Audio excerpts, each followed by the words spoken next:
the Q&A day. So I'm going to answer your questions live here. If you have any questions, you can ask Cunnington in the chat there. And I have a few that were sent in as well. Now, here's something. If you are watching the replay, you can leave questions in the comments and I will pick them up for the next session.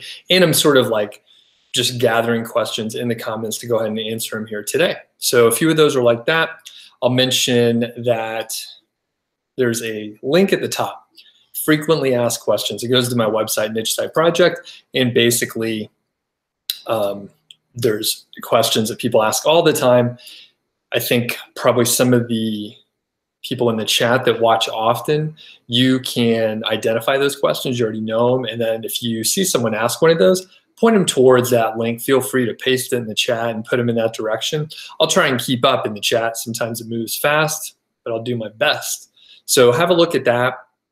And mention a couple things that are going on with me in the last, actually that are coming up, and then things that have been going on with me in the past week or so. So I didn't do as many like live streams and stuff as I would maybe normally do, because I was traveling. I was down in Denver and I got to hang out with one of my friends, TJ.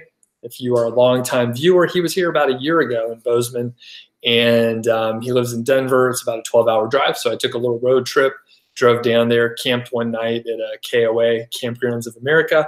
And then I drove down to Denver, hung out for a few days. It was nice. It was a little cooler than it had been there in Denver.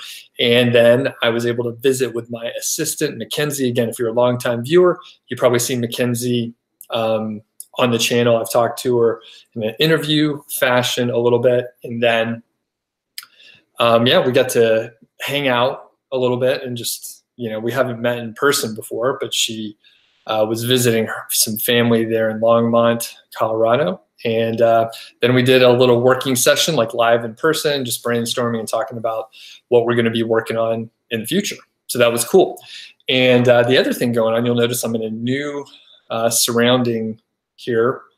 There's plants behind me. It's kind of nice. There's no bed behind me. I am in the dining room. So this is sort of a different workspace. I'm actually having guests this weekend, so the bed will be utilized. It's normally behind me. All right, I see some questions popping in. I'm going to go over there and say hello. So PBG is on, Tima is on. We got Marcus. We have Duke. What's going on? Duke is a moderator. Thanks for your help. Supa, Dobe, Alwayne, awesome. We have Ian from the UK. It's great to be able to make one of the live sessions, but because you're usually at work. So cool, glad you can make it too. Brian's on. We have Tammy as well.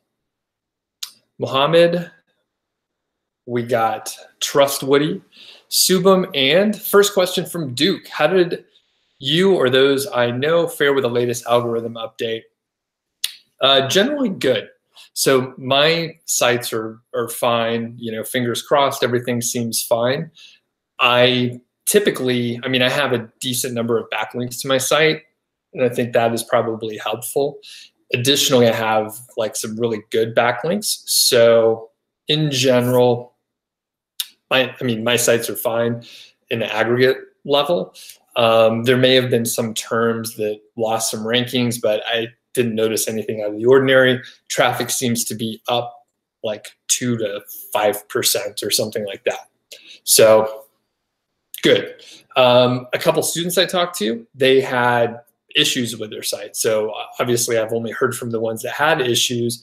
A few people, right, a few students had rankings increase. So I feel like it is probably niche dependent. I haven't done a lot of research on it, but I feel like it could be niche dependent, maybe the number of links, the general authority of the site, the quality of the site, and that sort of thing. How about you, Duke? What do you see? What's the word on the street?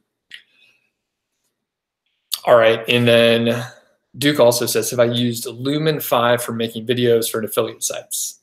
No, I haven't. I'm not even sure what Lumen 5 is, if you care to explain a little bit about that. All right. I'm going to hop over to some of the questions that were sent in. So I'm gonna go back and forth. One thing I should mention, there's a few affiliate links in the description. It's clearly marked. I get a commission if you buy through those links, and I definitely appreciate it if you do. I don't really push much. Every now and then I'll let you know about my course, but if you need hosting, if you need some tools, some of the links will point you towards like Siteground hosting. That's the one I recommend. SEMrush, my favorite SEO tool. There's a couple themes listed as well. Now, one thing I want to mention, and this ties in with the question, luckily, is how do you check if your writer has copied content or plagiarized or anything like that? So previously, I generally wouldn't check because I'm trying to hire professionals who are doing the work, right? So they're not going to copy the content. However, I've been using Grammarly, and I paid for the premium version, and they have a plagiarism checker on there, so you can put your document into Grammarly if you're using the desktop client or the web version, and it'll basically check to see if anything's plagiarized, and it'll show down to like 1%. So if there's a common phrase out there, sometimes it'll say like it's been copied from another site, but it's like a fragment and it's unrelated to the overall content. So generally that's fine. So that is how I check to see, especially when I'm hiring new writers. So I hire a new writer, I'll probably check the first few and then spot check a little bit after that. So that's sort of my approach. Another question that was sent in, again, if you have questions yourself, feel free to, I'm in this different location, so the screen door is open right here. So there's like dogs around in other yards. So if you heard a growl, it was from a dog outside. Okay, so here is another question that was sent in. And if you have questions yourself, leave a comment. Of course, if you're live on the chat, you can ask, and I'll hop over there in a second. This question is, your channel is amazing. I'm so glad I found it. Unfortunately, in my niche, almost every keyword is too crowded. I only get read in the keyword golden ratio spreadsheet. Is there any hope for building a new informational site in my niche? I also want to make a video for some of the articles. Is this a whole different game? OREN sent that in. All right, so OREN, here's the deal with that. Basically, you could do anything, right? Even if it's really competitive, you can find your spot and, have a site that gets traffic that's profitable. For example, when I started Niche Site Project, and I'll just use this example of myself, internet marketing is one of the most competitive markets. It is literally marketers like marketing stuff. So it's pretty tough. And I had no background in marketing. I was no one, but over time, I've been able to like carve out my own little space where I talk about the things that I know the most about and, branch out per my interest. But generally, even if it's really crowded, even if it's super competitive, you can carve out your space as a, new person. Now, here's the caveat. It may take longer and it may be harder, but if you're really into the niche, go for it. There's no reason not to. As far as making videos, that's a great idea. To Duke's point about Lumen 5, which is a SaaS website that makes videos for YouTube, Periscope, and Twitter. If you're doing video, that's great. It's another big search engine and platform. Don't spread yourself too thin. It is a whole different game, but totally valid to go after. All right, now some of the questions in the chat. Okay, and Marianne misses the bed. Okay, it's funny. It's funny because I get like some emails. People are really adamant about, hey, you should really get rid of that bed. It looks unprofessional and this and that. And I think you would do much better business-wise if you, got the bed out of there. Now, I don't want the bed behind me. I think this new format could be a nice way to mix things up a little bit. But the bed is not the thing holding me back. There's other stuff holding me back. It's myself, but it's not the bed's fault. So Marianne, thanks for mentioning that. All right. Cleveland's on, Road Less Traveled is on as well. And Wee Rock says you're on a bench near a city talking to a bald head. Okay, cool. Yeah, good to have you on. Yeah, I mean, there's a lot of stuff going on with your name. All right. Auto 24/7 says, first of all, sorry for this question. How much niche site have you, how much earned from that? All right, Auto 24/7, I've seen you on a couple times, so good to have you back on. I have a few sites and I earn a full-time income from it. So I don't really share my earnings or income.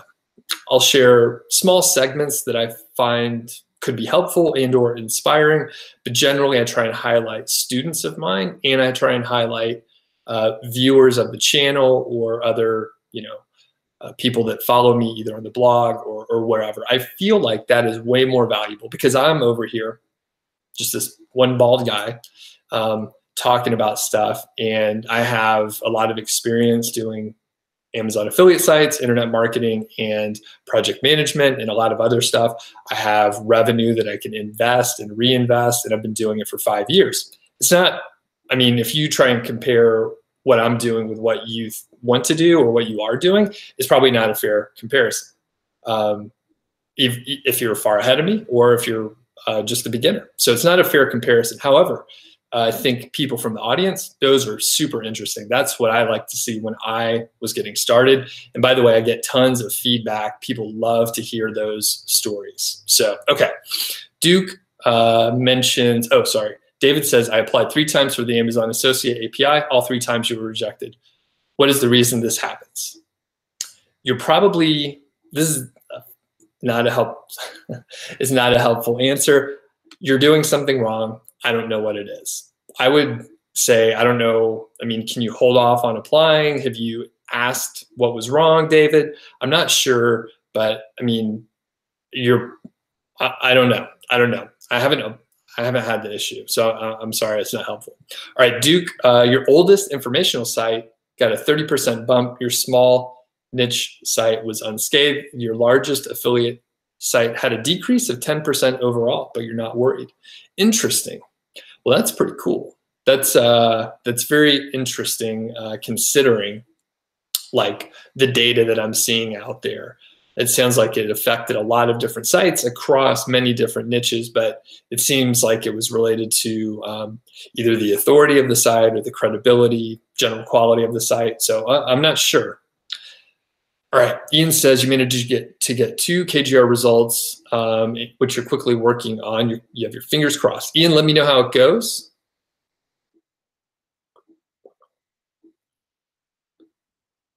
All right, and I'm just catching up on the chat here. Lots of stuff going on, fantastic. And welcome everyone. If I haven't been able to say hello to you specifically. Oh, Wesley, what's going on? He says thumbs up. Yeah, quick reminder, if you can give a thumbs up, that's great. If you're watching the replay, please do leave a comment. It just keeps me going. So leave a comment. All right. Cleaning Things says, what if you have a post that's a question? You have a couple posts that are a question, but you only say it twice throughout the article. Will I rank for that? Cleaning Things, that's awesome. I saw your question that you posted on the video yesterday, and I appreciate that. I literally had it on my list. So if folks do have a question, leave comments on other videos. I'm starting to scour and try and catch up on comments in general. So if you have a post that's a question, that's great. You have a couple posts and that's your main keyword. Perfect. You only say it twice throughout the article. That's great. That's what you should do. Twice seems like a really good amount. In the title and then maybe one other place. Questions are usually longer phrases, long tail phrases, so you don't want to overuse them.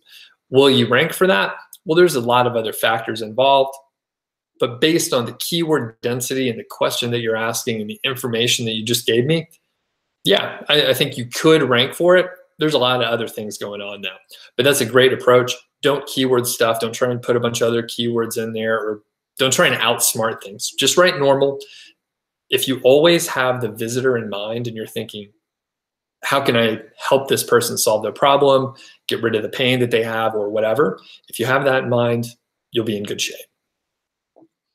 Alwyn says, you think the recent algorithm update affected the health niche. That's the word on the street. That's what I heard too. Harry says you have a niche site and 70% of the keywords on the second and third page. Can I suggest some ways to improve the rankings for the keywords other than outreach and guest posting? All right. Is there a reason why you don't want to hear about outreach and guest posting? Just curious. I published a video on Monday that has 12 ways to help increase your rankings, and probably about half of them don't deal with outreach and guest posting. So my advice to you is go add 100% more content. So double the content on each one of the pages, improve the quality, add some more images, add some more subheadings, and I'm almost certain that you will see some movement. The other advice that I will give you, aside from watching the other video, is to make sure all your posts are interlinked all over the place. So each post should have 2 to 5 or more links to other posts, and each post should have 2 to 5 or more links from other posts pointing to it. Do that and report back. All right, Harry, come back in a week. Tell me, tell me what happened. All right, David says, when is it best to apply to the Amazon Associates program? I started your site and you applied, but you were rejected 3 times and they canceled your account for some reason. David, I recommend that you don't apply until you get like 10 to 15 visitors a day, something like that. Maybe 5 to 10, but make sure you're getting some visitors, because like, what's the point of applying before you have traffic? Because who cares? Once you do have traffic, once you apply, you'll make your 3 orders within like 3 days or so, something like that, within a few weeks, right? You'll make your sales if you're getting traffic, and you should be in good shape. And I would say figure out why you were rejected 3 times and canceling your account and all that business. You need to figure out what the root cause was for that, because it's not going to go away, right? So don't move forward until you figure out your issue. Thanks. I see a lot of new people are on, so I'm going to try and move fast through the questions. Again, if you're just joining up, I'm Doug, and you can ask questions in the chat. Right. Ayush says, which one is the best source to get content in the beginning as per what is the amount required to start a site properly? Love it if I explain quite deeply. So Ayush, I recommend you check out the frequently asked questions link. It's nichesiteproject.com/FAQ. I am pretty sure I answered that question. Additionally, there's a video that's called How Many Posts Do I Need to Start My Niche Site? Something like that on my channel. If you search for it, or if you search for Doug and how many posts I need to start my site, it'll get into it. So you got a couple questions here, and I will answer them, but I'll answer fast because I just gave you a couple resources. What's the best source to get content in the beginning? Is yourself. Just write it yourself. And what's the amount to start properly? And I'm not sure if you mean content, so I'm going to answer 2 questions. How much content? 10 posts, half informational, half affiliate oriented. And then the other side of the equation is how much money. So to start a site properly, I would say within the first 2 months, you're going to need to spend probably about $150 to $250. If you have more, well, you could spend as much as your budget. All right. So I'm assuming you want the bottom end. If you want to start it right, I would say, budget $250. That'll give you some money for content and to purchase as well. Hopefully that was helpful. Do check out the other videos. Roadless Travel says, can I talk about how I discovered the KGR wading through all the garbage that's out there? Yeah, that's a good question. I'm going to come back to that in a second. I'm going to do some quick hitters. I'll think about that. Supa says you're learning that your new site will probably take about 6 months before it gets ranked and generating sales. By this time, Amazon would have closed my account. How could I deal with this? Get sales sooner. So I have a couple of videos on the keyword golden ratio success stories. Generally, if you use the keyword golden ratio, you're going to get traffic and you're going to make sales before 6 months. So if you're following a different model, all right, there are other models out there where they don't use the keyword golden ratio. They say, you don't need to do keyword research. You don't need to worry about backlinks. You just need to write content, and it'll take a little longer, and you'll be more bulletproof in the future, right? That's a valid approach, okay? That's a valid approach. And in that case, I would wait until you're getting those 10 to 15 visitors a day before you apply. So that's my answer. Jill, what's going on? Good to have you on here. Alwyn says, you were talking to a guy and he's got a 50% traffic decrease. Jaren's on, what's going on? All right, so the KGR is sort of, it's a consolidation of ideas that were out there. So I didn't make everything up, right? I was in a mastermind group with a guy named Quentin Hamp, a guy named Rob Atkinson, Shauna Newman, she's over at Skip Blast, and Lewis Ogden. They're all sort of out there a little bit, but they focus a little bit more on like doing the affiliate marketing and focusing on that versus like teaching, which I started to do, and it slowed everything down for me. However, they're really smart, and they've been doing this. I think some of them have been doing it for like, 3 to 5 years longer than me. I've been at this for about 5 years. So they had a lot of knowledge from like old school, like keyword research. So there were little bits and pieces that I learned from each of them and from my other sources.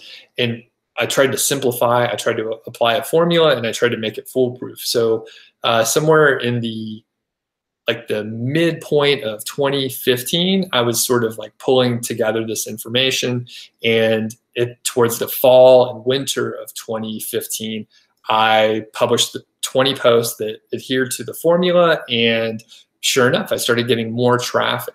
So in 2016, I let that soak, and I was busy doing some other stuff. In the middle of the year, I published, I was like, all right, this worked. I need to do more of it.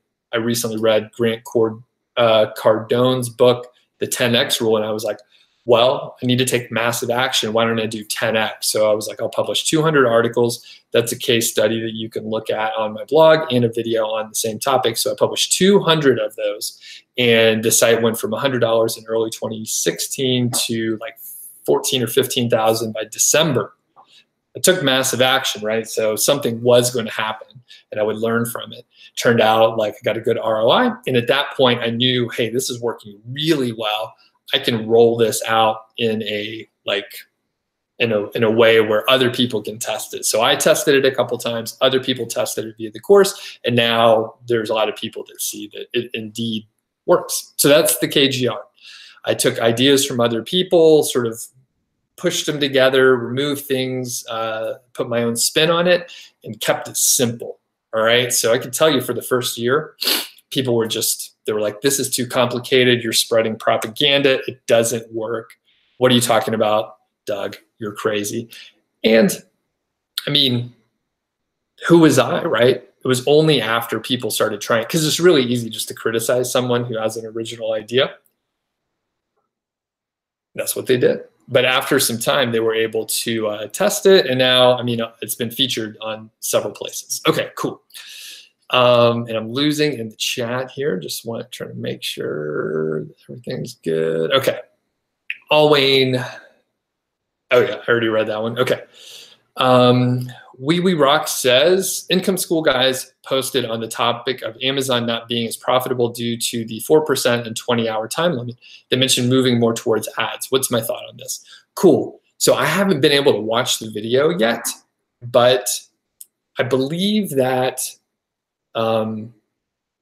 it depends on your goal and the type of keywords that you're going for. Now, I'm not fully familiar with the approach of Income School. However, I know that they don't do much in the way of keyword research, and they don't endorse the keyword golden ratio, which is totally fine. They have a different approach, and if you have traffic where you've done keyword research for buyers and your goal the whole time is to get someone to Amazon, the 4%, I'm not sure what the 4% means, maybe the commission rate. So the commission rate and the 24-hour cookie is okay. And I can point you towards not my data, right? So go to a site like Empire Flippers where sites are for sale. You can see how they're monetized and you can see the revenue and the price, right? So you can have an understanding on what they're making and how they're doing it. And there's a ton of ways to make money. We need to pick one and like make sure we hold true to that model for at least that portion of the site. It doesn't mean you can't have a site that pulls in a ton of informational topics where people are not trying to buy something. Totally fine. Ads probably work really well there. If you're trying to look for buyers keywords and send someone to Amazon, it's a different model and it works really well. And you can see that on Empire Flippers or FE International. It works fine. There are other business models where it's completely different, right? Maybe it's a service-based business and you do keyword research, but you're monetizing it by selling, your service or maybe your own ebook or something like that.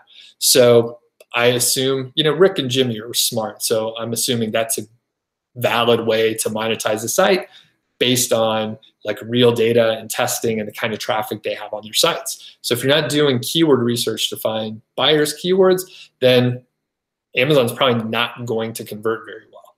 Okay, Jaron says you saw a 28% drop on August 1st, then you got hit for it's YMYL, your money or your life penalty, and it hasn't recovered. That sucks. Sorry to hear that. Matt says you got a 35% decrease, but you're getting some recovery. You're going to hit 1,000 for August as well.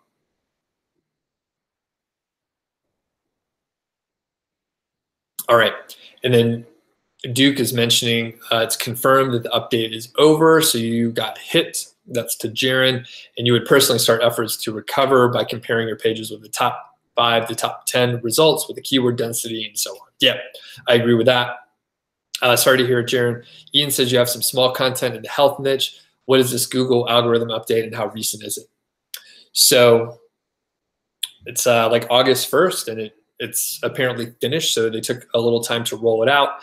And yeah, I would say if you're not impacted, then you don't need to worry about it. And then if you are, then what Duke said is probably I would look at whoever is ranking in the top 5 and analyze their on page, their off page, anything you can sort of quantify and see a trend, I would look at that.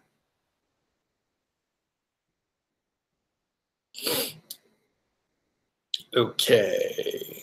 Tammy says 2 to 5 links. Oh yeah, so that's internal links. Yeah, that's what I recommend. Justin's on. What's going on? Good to hear from you. I got your email, Justin. There's some students from 5-Figure Niche Sites. So if you hear like inside, conversation, that's the whole deal. Cludy, what's up going on? Tammy says, do I think writing descriptions for each post category is worthwhile? Do I do this? Categories are self-explanatory. Nothing is complicated.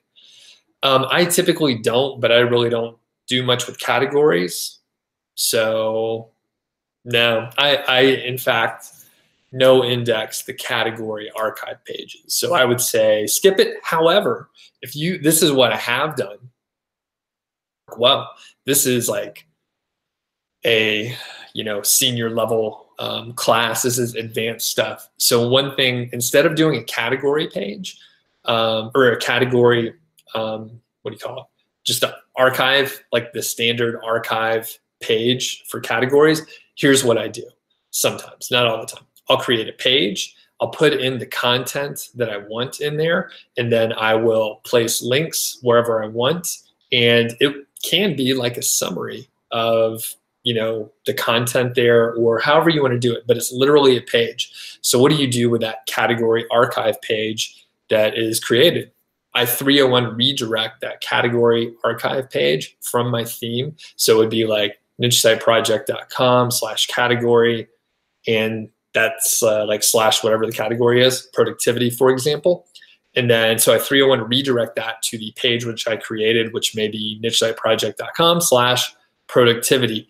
In fact, I thought I was arbitrarily picking an example, but I think I actually did that. So you can go to nichesiteproject.com/category/productivity, and I think it will redirect to the page which I created, which is like half done. So shame on me for that. But that is what I would do most of the time.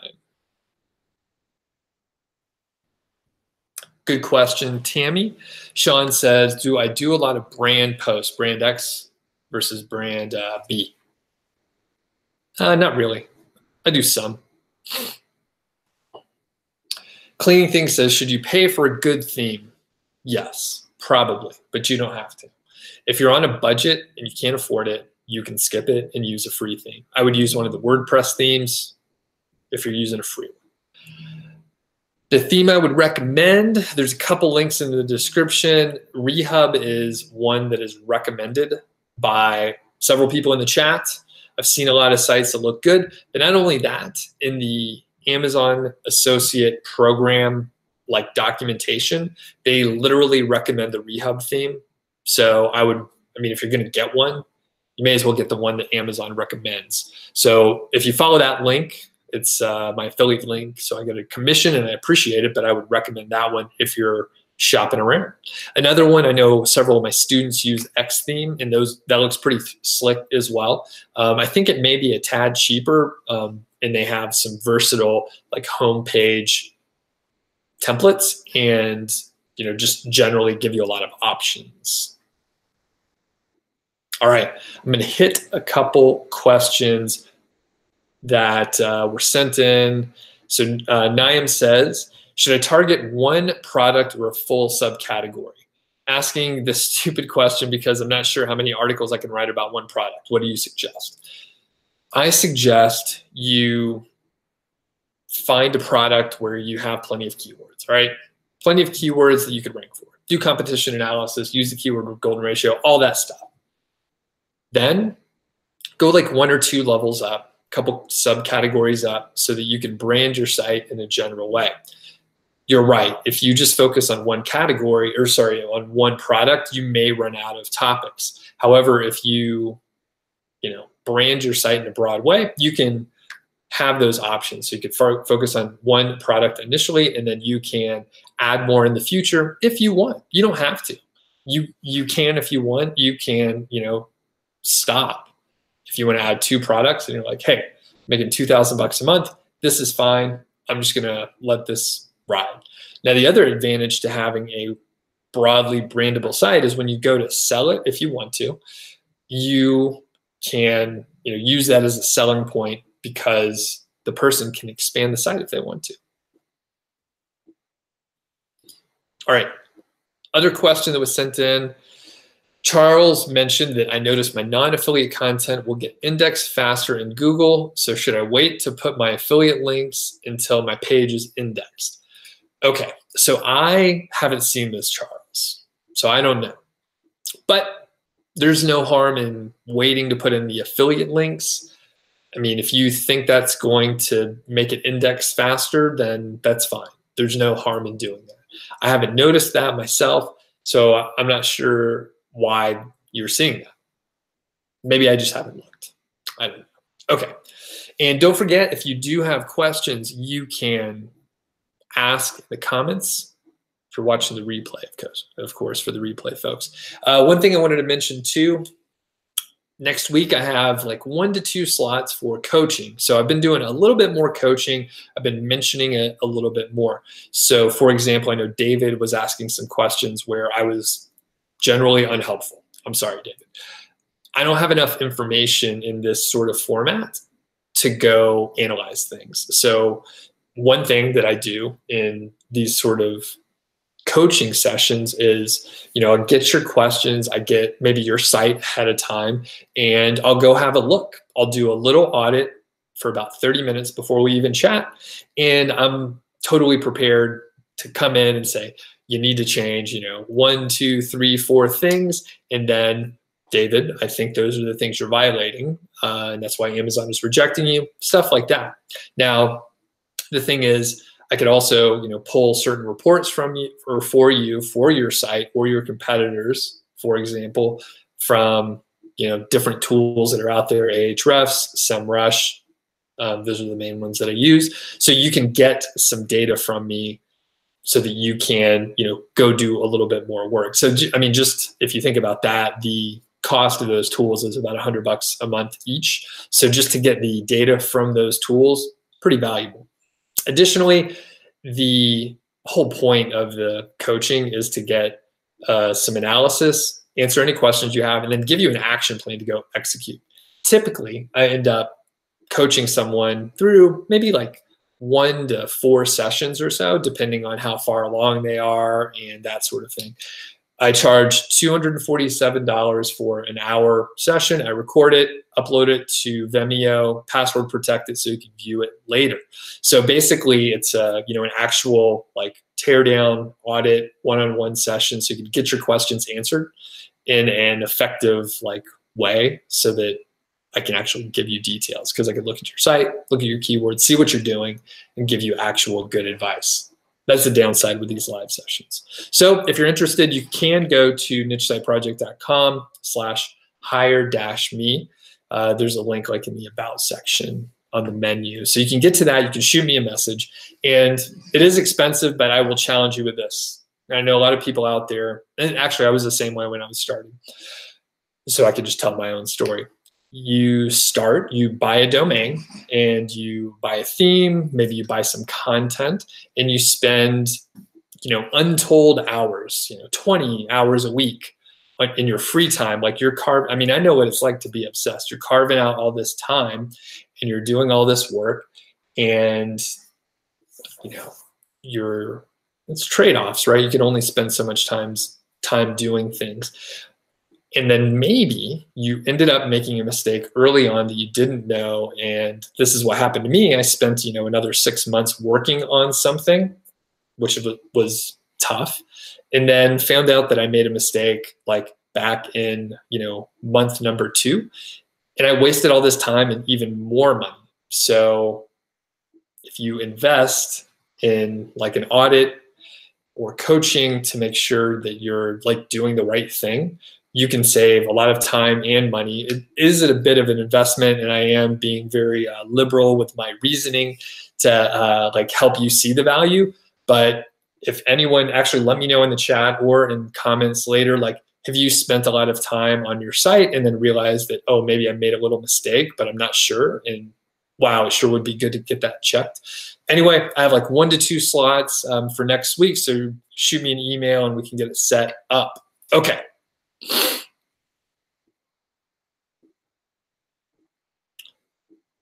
Trying to catch up on the chat over here. Roadless Travel says, if there's a website in the sandbox, if redone and made more valuable to readers, how long do you think Google will take to rank it again, if at all? So I'm losing you in the situation in this scenario. So if it's in the sandbox, usually that's like the first 6 months where you can rank and you can get traffic in Google. You can rank even in the top 10. You could rank number 1, but it's going to probably be for smaller volume keywords, lower volume keywords. And so if you redo it and add more value, it should rank. Improving content is a good thing to do. Jesse asked about the REHUB theme, which I just mentioned. So I think it's great.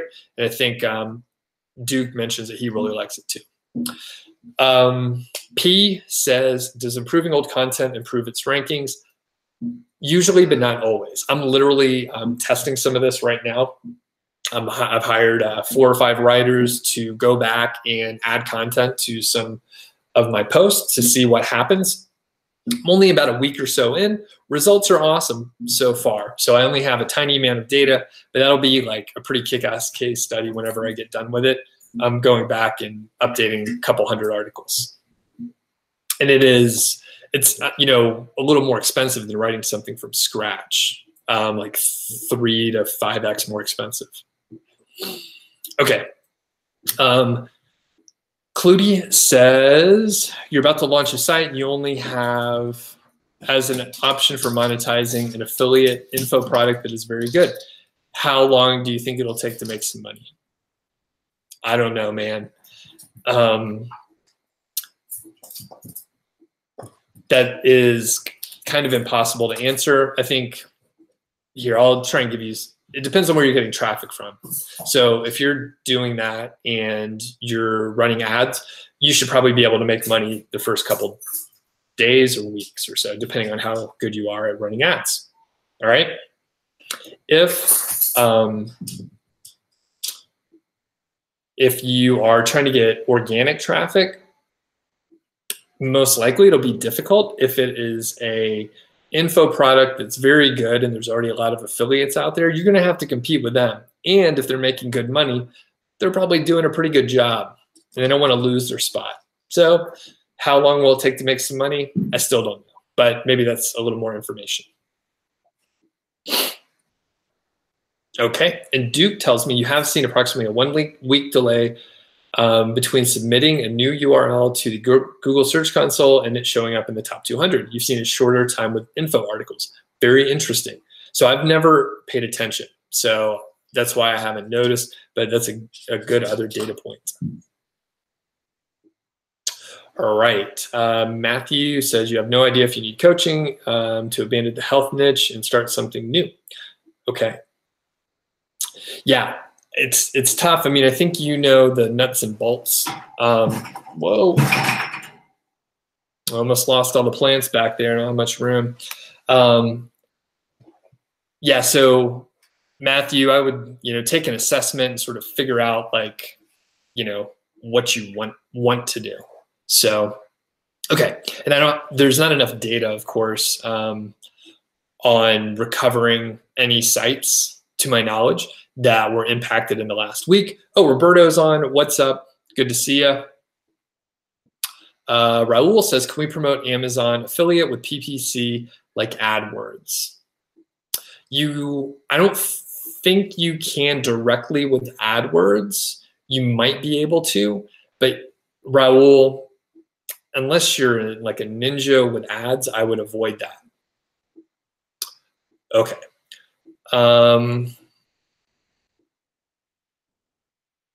Okay, Clutie says you're about to use the keyword golden ratio. Great. Clutie also says, and the product doesn't have much competition, but hey, thanks for the answer. Okay.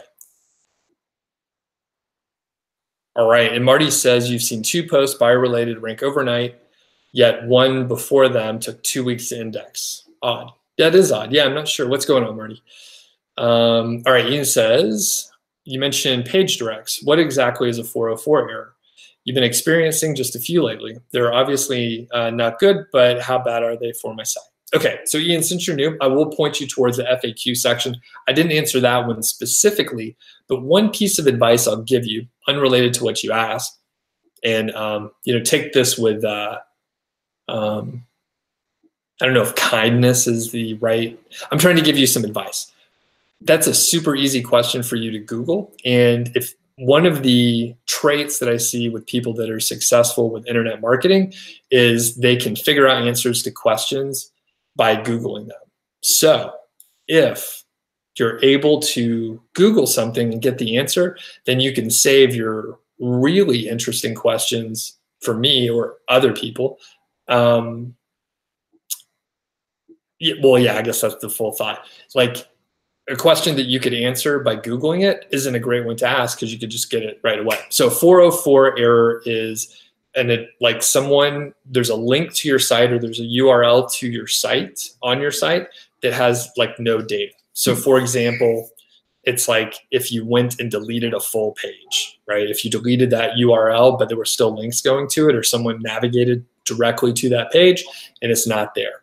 So generally, if you have like 1 or 2, Ian, it's not a huge deal. You should go, find what they are, figure out like what the issue is. Sometimes, right, here's how someone can get to a 404. If you go to like nichesiteproject.com and you like type in your name, probably nothing is going to come up. That's one way you get a 404 error. There's literally nothing that I did wrong. You just happen to type it differently, right? Sometimes people link to your site with like a misspelling or something like that. So if they misspelled it and the link goes there and someone follows it, then they'll get the 404 error. So anyway, yeah. So Ian, yeah, if you could Google something and figure it out, then that's usually like the best way. Here's the thing: when you try and find the answer to the question yourself, you'll end up asking more interesting questions because you've followed the thread as far as you can and you reached a point where you're stuck. And then you don't know like where to go from there. And you'll ask way more interesting questions instead of like, what's a 404 error? So cool. I think Ian, that'll change things for you. All right. Marty, it's all good. Your manners are fine. Southern gentleman. So it's all good. Wisno says, you found my Facebook and then my niche site project via SEO Facebook group. You downloaded it. Oh, thanks. Good to see you. Thomas is on. Oh yeah, you're late, but you had to work. That's all right. Wisno says, you wanted to ask for how much I focus on-page speed and performance and what positive rankings you found from that. So I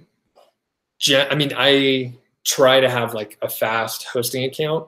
I use a CDN typically, and then I try to have small images and not too many external calls. I use a caching plugin as well. I can't remember which one I use. I think I may use a couple different ones at this point. As far as like the rankings improvement, if, for example, you have a site that's doing pretty well, I'm just going to make up some numbers, arbitrary example. Let's say you're getting 500 visitors a day, and you check your load time for like your top 5 pages on like a tool like Pingdom. You see that it's loading in 5 to 8 seconds. But you're doing well. You're getting some traffic. It's 5 to 8 seconds. I don't have real data. That's why I'm making it up. I believe that if you improve your load time to like under 2 seconds, you're probably going to have like a lower bounce rate. You may see a rankings improvement. You may see a little bit more traffic.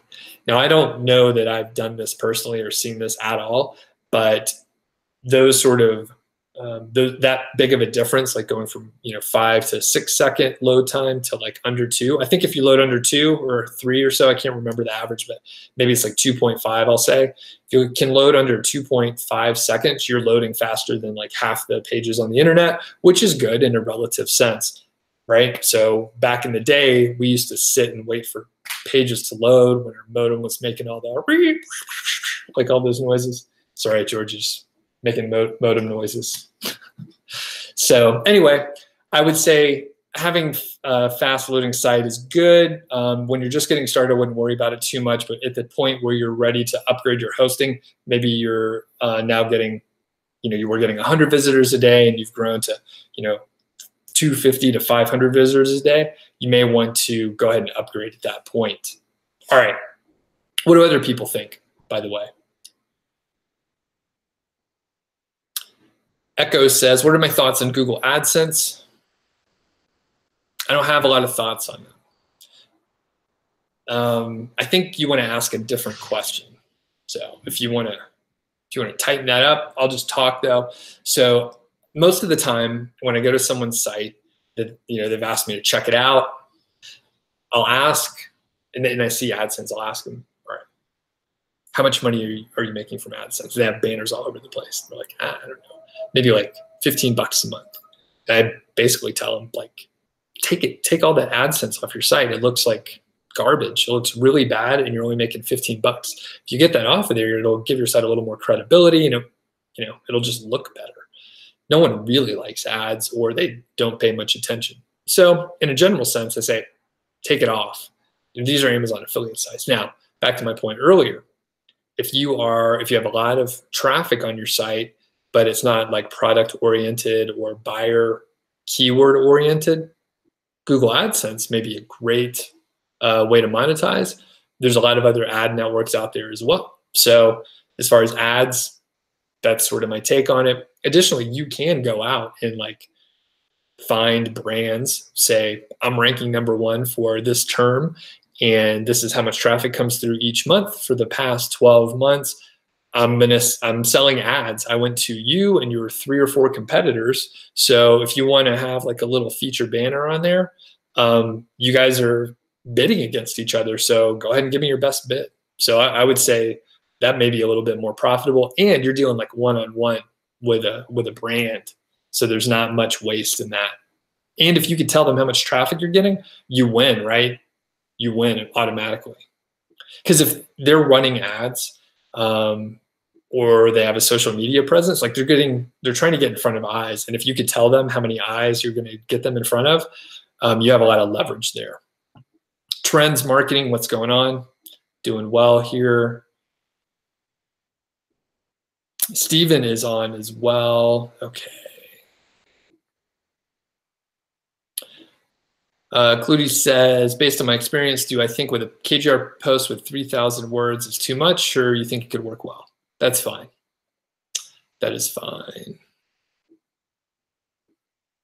And Duke mentions the lower the page speed, the faster the page speed, the lower the bounce rate, and the higher the conversion rate. Yep, I've seen those studies as well. Hi is on. Trends Marketing says, man, know your Facebook group. I think someone can paste a link to it, or you could find your way over. Here's the thing. I don't like Facebook much, and I basically don't spend much time in that Facebook group.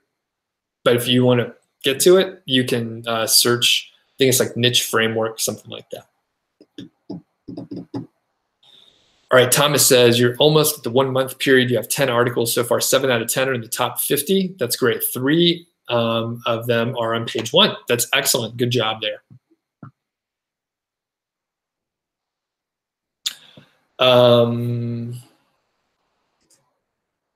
Duke says, for Google Embeds, instead of using an embed, post a thumbnail or image and link thumbnail to the video on YouTube. Oh, nice idea. And I have some of the themes, or actually the theme that I use on Niche Site Project, it has a YouTube embed feature. So I can embed it. I have to place an image just like you said, but it ends up not doing the actual embed, and then it'll pull it when someone clicks on it. Yep, it avoids the JavaScript uploading or the loading up front. Right. Jesse says, does switching to another web host affect your SEO rankings? It should not. If you don't make any mistakes, it should not. There's usually like a 72-hour like DNS propagation thing happening, but in general, if you're just going from like WordPress to WordPress, once you have that pointer, the DNS going in the proper place, then you're good. You're in a good spot. All right. Nolene says, you can't post a link, but do I have a post about site speed on my site? Yes. I do. So if you do go to Niche Site Project, you should be able to get to that. Another little shout out I'll give, there are actually links in the description, but my wife and I have a podcast out there. We launched it this past week, sort of in a more official way. It's called Survive the 9 to 5. She has a corporate job still. I don't anymore, but I have 10 years like in the trenches, and the fact that I don't have a corporate job allows me to speak freely and in a more honest way. So I struggled with a lot of things. The first episode is about getting promoted. And I think the one coming out this Monday, we're going to publish 3 Mondays per month. We may step it up, but we wanted to keep it at an acceptable level. And we talk about corporate stuff. We talk about traveling. And it's really, I mean, it's very much like a consulting, like management consulting background. So I probably need to get on LinkedIn and start, hawking it over there. But I do know a lot of people in the audience and a lot of students have had a lot of times IT related jobs, your project management professionals as well, or maybe you're a developer or like an IT director or VP or something like that. And you've worked for, say 5 to 8 or 15 years, and you're like, this is not exactly what I thought it was going to be. It's that kind of podcast. So if you want to check it out, I would definitely appreciate it. All right. Marty says you test your site speeds at GT metrics, and you also check on your mobile device to make sure it's good. Yeah, that is great advice. You should, find a place where you don't have a great internet connection, and then see how it loads there. So like if you're at a store or something where you're like in a building and you're not on Wi-Fi and you have, a non-optimal connection, that's a great place to check. That's out in the real world. So that's a really good way to do it.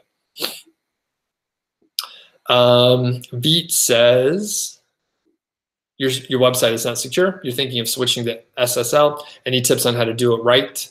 You've seen a decline in traffic since August 1st. Do you think it's related to the fact that your site isn't secure? I don't know. It's probably related to the, there's a number of factors that we don't even know related to the latest update. I have a feeling that if you switch to SSL, it's probably not going to make a difference. I doubt that is it. I could be wrong, but I have a feeling it's not the specific thing. As far as switching to SSL, I've done this on a few sites. I never lost rankings. Fingers crossed. I have heard from people that maybe it took like 2 to 4 weeks to get the rankings back. Here's my advice for you. Back up your site before you start. All right, I'll mention it again. Be sure you back up your site before you start off of your server. Make sure you have a copy of it, and just make sure that you have a backup. All right, I can't emphasize that enough. The next part is estimate how long you think it's going to take. It's going to take 5 times longer than that. All right. Even if you're like tech savvy and you're a badass on like WordPress, it's probably going to take you a little bit longer. As far as what to do and the steps, I recommend you research that yourself. And again, it's going to make a backup, estimate how long it's going to take, and then it's going to take you 5 times longer. And if you think any portion of it is going to be easy, it's not. So there's little things you're going to have to do. So for example, I could tell you a little bit about mine. You have to go to the Search Console and make sure you let Google know that you're moving to SSL. You have to register your new site. So you're now going to have an HTTP and an HTTPS in Google Search Console. You'll have to set up redirects on your site. You'll also need to, and I did that in the htaccess file. I also found several hard-coded links internal on my site. So I had to go through and change them in the database. So I do have an IT background, so I didn't freak out. I was like, okay, I'm going to have to change some database stuff. And then I went in and changed the database stuff. So I would say if that sounds crazy to you, you may want to hire someone. But if you're doing it yourself, you can totally do it. I figured it out. I'm just a normal person like you. But it took me, I set aside a full day, 8 hours to do it. The first time it took me about 5. The second time I did it, it took me like 90 minutes. So if you plan for a lot of time and you finish sooner, well, you'll be happy. Trust me, you'll be happy that it's done. Okay.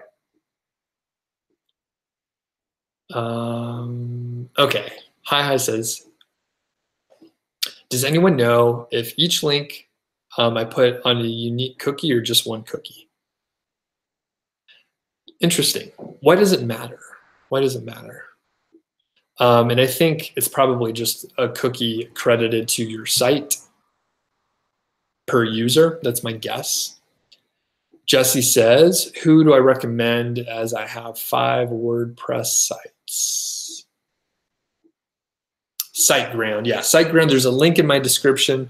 They have the best customer service that I've used. I used to recommend a couple other companies as well, but Siteground far exceeded my expectations. Whenever I had any question, I was able to chat directly with an admin, not a customer service person. Some of the issues that I had with other companies is I would chat with the customer service person, and next thing I know, they would have to open a ticket to get an admin to actually do any work. So they weren't able to do anything technical. All right, good questions out there. All right, Wisno says, have I ever used exact keyword match to judge the competition? The technique seemed to be popular 6 to 7 years ago, i.e. my keyword, and the fewer the results, the easier to rank. No, but the keyword golden ratio is like that sort of idea, but a little bit deeper. So Wisno, check out the keyword golden ratio. There's a playlist out there. There's a few playlists, and I think you'll be excited once you, once you learn about it, if you haven't already. Hi says,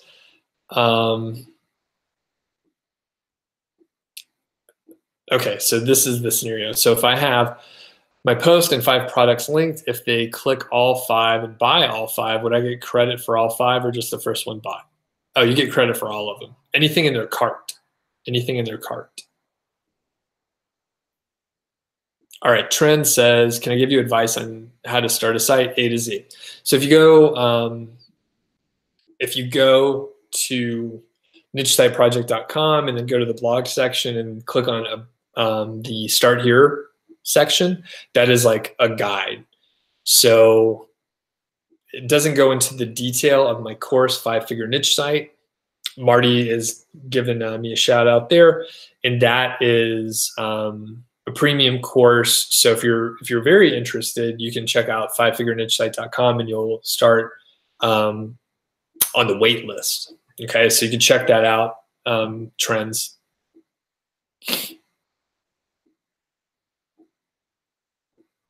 Oh, Pretom's on, another alum. All right.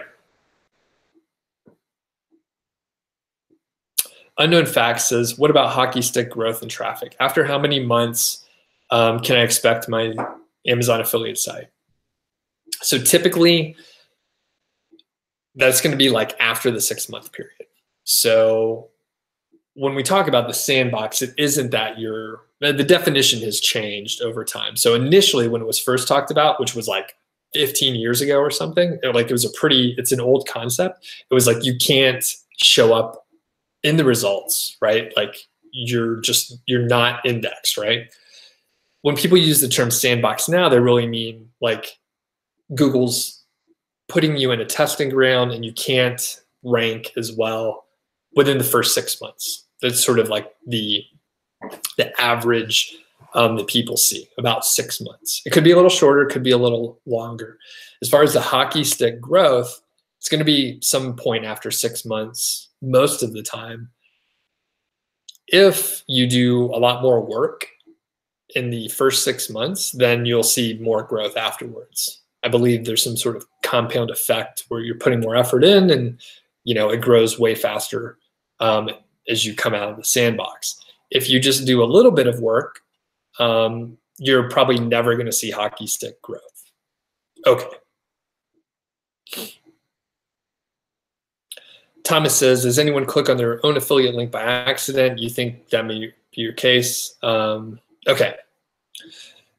Yeah, I have before. I mean, sometimes you test links to make sure that it's going to the right place, and Amazon doesn't count those. I think some of those incidentally happen anyway. I kind of forget that sometimes I test my links and then I buy something on Amazon. They don't count those, so you should be fine. They obviously know it's in your account, so they don't give you credit for it. You may have an issue if you do it all the time, that's the only products purchased, that'll stick out.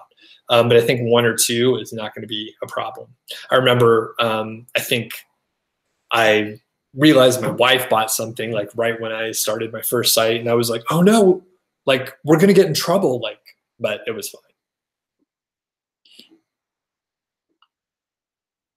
Okay, lots of good questions out there. Mark says, good info today. Good to hear it. Pretom says, to find a KGR keyword, do I recommend finding keywords by exploring any domain with some rush, or do I recommend exploring domains with a low DA?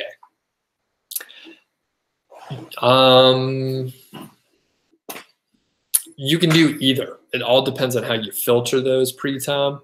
So I would say go to the bigger sites that are ranking for a lot of keywords and then filter them in a smart way so that you find what you're looking for. There's a video on this. So if you look up the SEMrush video and the keyword golden ratio masterclass, I literally go over my filter and that'll clear it up completely.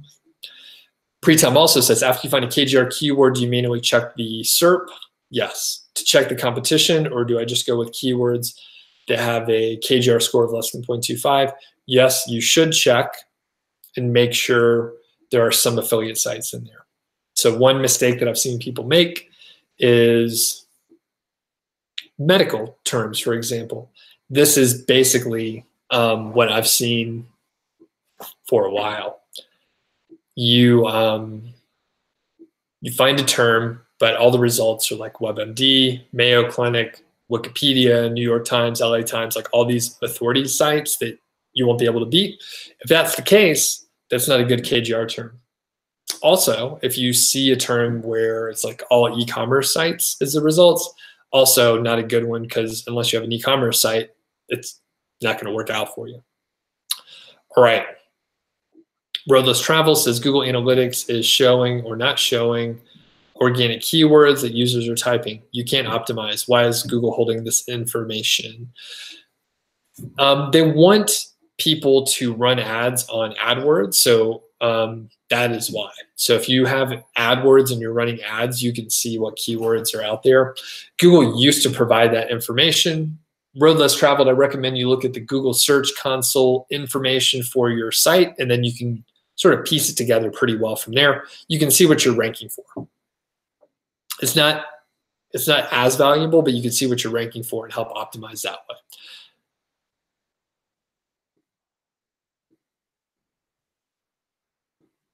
All right. Duke says you're considering making a change in the keyword research and ranking tools. What would I use, SERP Lab and Keyword CAG or Ahrefs? I believe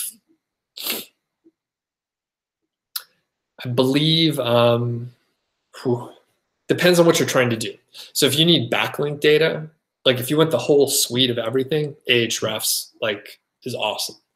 If you need everything, Ahrefs is awesome. If you just need like keyword search volumes, I'm probably going to say like either Keyword CAG, or depending on the kind of keyword research you're doing, you could just use Keywords Everywhere. But Keyword CAG is pretty solid. For ranking like tools, I just use SERP Lab. Yeah. Rohit says, tell me about your current affiliate sites. Can you be more specific? And basically, I don't talk about my affiliate sites, so if that helps. But if you have a specific question that can be helpful, then sure.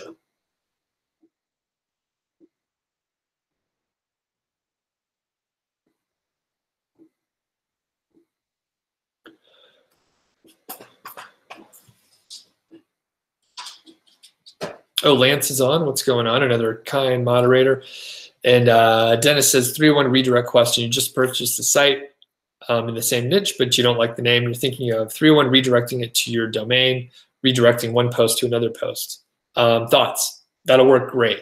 I think that's totally fine. Preton says, one of your sites, traffic is declining after the last update. Have I faced any issues? No, I haven't. I have not. I know a couple students have, and other people that have just contacted me. Only one student that I know of, and I think there's a couple people that have just emailed me. So it does appear to be, as people mentioned here, like health or medical related niches seem to be the most impacted. Jesse says, and by the way, I have seen the impact. My traffic's up just a little bit. Jesse says you got a couple small niche sites that surround one large site. Is there anything wrong with backlinking each site in articles?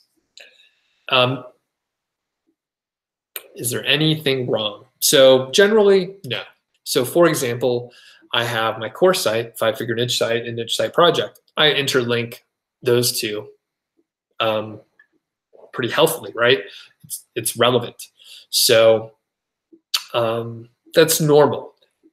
However, there are a lot of other links going to both sites. So I would say if it's a very small, number of number of backlinks going to your site, then it could be an issue if most of your links are just your own little network. But if it's relevant, it's probably okay. If they're hosted on different hosting accounts, that's even better, because then it appears to be like more like non-collusion. So that's my general recommendation. And overall, like, I would probably not link too much. I would probably link like once from different sites, and I would probably try to avoid a pattern. That's the safest thing to do. All right, so that's the safest thing to do. Babji says, did the August 1st update affect the keyword golden ratio method? No, not to my knowledge. Some sites that use the KGR were affected, but it is usually related to the niche based on my understanding. Unknown Fact says, what's the good content publishing frequency? It doesn't matter. Check out the FAQ section. By the way, if people are just joining, I placed the link. It's nichesiteproject.com/FAQ, where I answer frequently asked questions, like how often should I post? However much you want. It doesn't matter. You could publish 100 posts a day, or like 1 post a week, or whatever. It doesn't matter. It doesn't affect rankings or anything. How many blog posts should I have in your Amazon site for better ranking? The number of posts, there's a flaw in your question, Unknown Facts. The number of posts does not impact your ranking. So it doesn't matter. Ryan says, you don't have a question, but you're glad you got to catch me live. Awesome, thank you. Thanks for the support and the comment there. Thomas says, so far the KGR is the real deal. You're ranking well since August 1st, so good to go. Yokohama says, your site just hit 6 months and you're getting 600 views per month. Still not much, but it's way more than you were getting up until now. You have 22 articles, all KGR. Awesome. Good job. Good job. All right, what other questions are out there? And another quick reminder, there are affiliate links below. So if you need hosting, theme recommendation, or whatever, check that out. If you don't want to buy anything, that's cool too. Leave a comment, especially if you're watching the replay, or you can go to my podcast with my wife, Survive the 9 to 5, subscribe and download them. Leave a review. Like, I haven't asked anyone to leave a review. We don't even mention it in the on the podcast yet. But if you want to do me a favor, someone like Ryan, for example, who said, keep up the good work and you love the info, go check out the podcast, download it, subscribe, leave a review, and just say like, hey, really enjoyed it. Leave feedback. If you think, hey, this sucks, leave that too, right? All feedback is good, I guess. It's helpful. It's helpful because I mean, we released the first 3 episodes, and I got some feedback from about 3-4 people. In fact, here's a little something I didn't mention, and I do this from time to time. I should mention it more to get more sort of activity. So I put the podcast out and mentioned it on one of these live streams. Someone, Patrick, actually downloaded, subscribed, listened to an episode, left a review without me asking. So I was like, Patrick, that's awesome, man. That's really cool. Let's have a call. So I set up a call with him. We talked for like 30, 40 minutes, just chatted. He didn't need anything specific, but I went and audited his site for free. And it was just every now and then I will just randomly set up a call with someone, an email subscriber. I send emails often and that sort of thing. So if you do something cool, I might surprise you. All right. I think I may have to shut her down here. It sounds like my wife has finished playing tennis here. Eating Lunch says, what's my favorite beer? So I have a lot of favorites, but if you were going to make me pick one, I'll say St. Bernardus App 12. I don't think I have a bottle up there. No, but that is one that you can readily get in the US. A lot of grocery stores and liquor stores do have that beer. So St. Bernardus, really good beer. It's not one of the Trappist, but it's an Abbey type brewery. And it's a Belgian dark strong, not great in the summer. If you're looking for something in the summer, you may have to check out their triple, which is also really good. Duke was saying you're thinking of switching to Ahrefs to get a higher quantity of keyword ideas through competition analysis. That's a really good idea, and their keyword difficulty is a really good way to sort and find KGR terms. Dennis says you're using Grammarly to update the post on your site from 301. Fixing spelling and grammar should help with the rankings. I did that. I literally went through and improved a couple posts, add a couple hundred words, and like it's bringing in more traffic. So I hope to bring more data on that soon. Okay, Rohit talks about taking a keyword as a domain name like dogfood.com. Tell me some pros and cons. All right, it looks like we got a troll hopping on. Thanks, Duke, for taking care of that.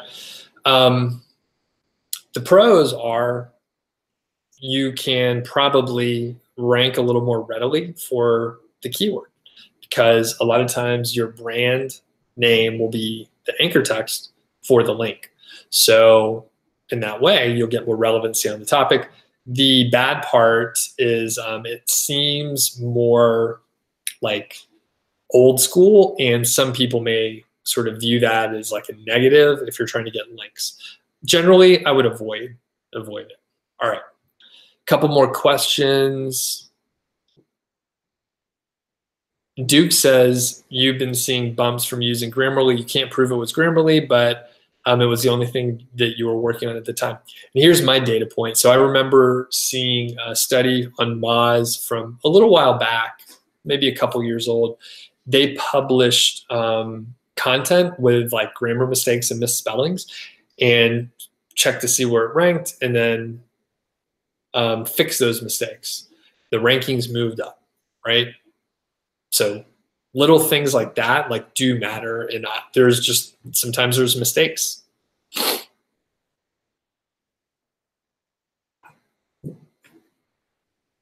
All right, Roadless Travel says, you reframe your question.